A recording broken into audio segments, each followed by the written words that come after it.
देखो बेटा, ये न्यूमेरिकल कर रहे हैं हम। वर्क डन आइसोथर्मल में, एडियाबैटिक में।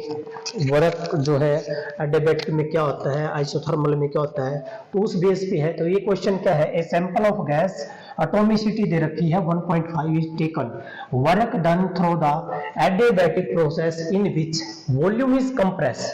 जब वॉल्यूम कंप्रेस हो रहा है तो इसका मतलब है कंप्रेस हो रहा है तो वर्क डन क्या आएगा, आपका नेगेटिव आएगा। क्या आएगा, नेगेटिव आएगा। तो वॉल्यूम इज कंप्रेस। तो यहाँ जो है सबसे पहले आपको कोई न्यूमेरिकल करना है तो बेटा आप सबसे पहले फर्स्ट ऑफ ऑल गिवन लिख लीजिए कि जो गिवन है एटॉमिसिटी आपके पास 1.5 और जो वॉल्यूम है V1 कितना है 1600 सीसी है और V2 जो वॉल्यूम है वो कितना आपका 400 सीसी वॉल्यूम है। तो कहता है प्रेशर, इनिशियल प्रेशर जो है बेटा P1 जो है आपका है 150 किलो पास्कल। तो 150 किलो मीन 10 की पावर 3 और पास्कल, ये आपको प्रेशर दे रखा है। तो यहाँ कहता है क्या निकालना, आपने फाइनल प्रेशर निकालना है और अमाउंट ऑफ वर्क डन निकालना है। तो इसके लिए क्या कंसेप्ट यूज करोगे बच्चों, आपने जो है कंसेप्ट यूज करना है एडियाबैटिक प्रोसेस में। वी नो दैट जो P1 है V1 की पावर गामा है बराबर क्या होता है बेटा P2 और V2 की पावर गामा। तो यहां से हमें क्या निकालना, P2 निकालना है। तो बेटा जब P2 निकालोगे आप, P2 जो निकालोगे ये आएगा आपका P1 और P1 इंटू में V1 बाय V2 की पावर गामा। तो बेटा ये आएगा आपका P1 जो दे रखा 150 इंटू 10 पावर 3 और बेटा V1 कितना है आपका, V1 है 1600 सीसी, सीसी से सीसी कैंसिल हो गया 1600 बटे 400। तो ये आएगा आपका बेटा जो है 1600 बटे 400 और इसकी पावर बेटा 1.5 मीन 3/2, तो ये कैंसिल बेटा। तो ये आपका जो है प्रेशर जो आएगा बेटा ये आएगा आपका 1200 किलो पास्कल। तो जो प्रेशर जो P2 आया दैट इज 1200, कितना बेटा 1200 किलो पास्कल। कितना बेटा 1200 किलो पास्कल आपका प्रेशर आएगा।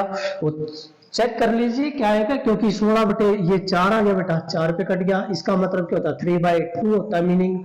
तो 4 का मतलब है 2 की पावर 2, तो 2 से 2 कैंसिल, 2 की पावर 3 कितना हो गया 8, तो 15 8 120। तो ये आपका 1200 किलो पास्कल प्रेशर आएगा। P2 आ जाएगा बेटा। ना वर्क डन, अब बेटा वर्क डन का जो फार्मूला है सभी बच्चों को पता है कि एडियाबैटिक में वर्क डन का जो आपने फार्मूला कराया था वो कराया था बेटा P2 V2 minus P1 V1 बटे 1 माइनस गामा, 1 माइनस गामा। बेटा P2 भी है, P1 भी है, V2 भी है और V1 भी है। जब आप कैलकुलेट करोगे तो आपके पास आंसर आएगा माइनस 480 जूल। क्या आएगा बेटा 480 जूल। तो 480 जूल आएगा, माइनस का आएगा। माइनस का मतलब है जब भी वर्क डन माइनस आता है इट मीन गैस टू बेटा कंप्रेस। तो work is done on the gas, work is done on the gas. यदि work done by the gas है तो प्लस, वर्क डन प्लस रहेगा और ऑन द गैस है बेटा माइनस। और work done on the gas हो रहा है तो इसमें गैस के ऊपर वर्क हो रहा है तो गैस की होगी कंप्रेस, तो जाएगी कंप्रेस। तो ये था बेटा आपका टॉपिक। अब जो है नेक्स्ट जो न्यूमेरिकल की तरफ चलते हैं, कहता है 1 gram mole of gas. It mean सबसे पहले वही तरीका बेटा जो गिवन है। गिवन क्या है, गिवन आपके पास कितना बेटा n की वैल्यू 1 है और जो टेम्परेचर है जो है दैट इज 27 डिग्री और आइसोथर्मल है तो T ही रहेगा। तो दैट इज 27 डिग्री सेल्सियस। इसको एब्सोल्यूट में लेना तो केल्विन कितना आएगा बेटा 300, 273 जोड़ दो तो 300 केल्विन टेम्परेचर आ गया बेटा। कहता है कि expand isothermally till its volume become double means let V1 कितना बेटा V है, let V से हमने बोल दिया भाई V1 कितना V है तो V2 कितना करे डबल मीन V2 कितना हो गया बेटा twice of V1। तो अब यहाँ क्या बोलता है अमाउंट ऑफ वर्क डन। बेटा अमाउंट ऑफ वर्क डन सभी बच्चों को पता है कि आइसोथर्मल में जो अमाउंट ऑफ वर्क डन है वो क्या था बेटा आपका 2.303 और T। वॉल्यूम के केस में बेटा यहाँ था V2 बाय V1। तो ये था बेटा, आप जब पुट करोगे R की वैल्यू कितनी है बेटा गैस कांस्टेंट 8.314। तो बेटा T की वैल्यू दैट इज 2.303 इंटू 8.314 31 जो है आपकी आर की वैल्यू है, और टी जो है टेम्परेचर कितना बेटा आपका 300 है, इनटू लॉग ऑफ ये क्या है बेटा, यहाँ स्टैंडर्ड क्या 2 है, V2 की वैल्यू कितनी है बेटा, V2 2V, तो 2V से V कैंसल बेटा कितना आएगा log 2 की वैल्यू जो होती है बेटा अंडरस्टूड है, log 2 जो है बेटा कितना होता है 0.3010, कितना होता है बेटा 0.3010।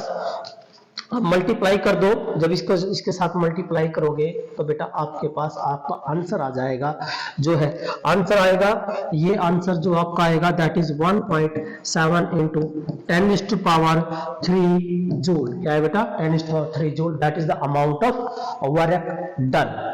ठीक है, तो ये अमाउंट ऑफ वर्क डन आएगा आपका जो है कहाँ, जो है वर्क डन आइसोथर्मल में आया। तो जब वर्क डन पॉजिटिव आ रहा तो गैस क्यों रही है एक्सपेंड, वर्क डन क्या बेटा पॉजिटिव है तो गैस क्यों रही है एक्सपेंड हो रही है, तो एक्सपेंशन ऑफ गैस है, तो इसके लिए हीट एनर्जी, तो मैंने बोला था इसको किससे डिवाइड कर दो 4.2 से डिवाइड करो। जब आप हीट एनर्जी निकालोगे तो बेटा W को किससे डिवाइड कर देना 4.2 से डिवाइड कर देना, तो कैलोरी में आएगा, तो आपका आंसर आएगा यहाँ 411 कैलोरी, 411 कैलोरी आपका आंसर आएगा। तो ये थे बेटा आपके क्वेश्चंस किससे related, work done in isothermal and adiabatic.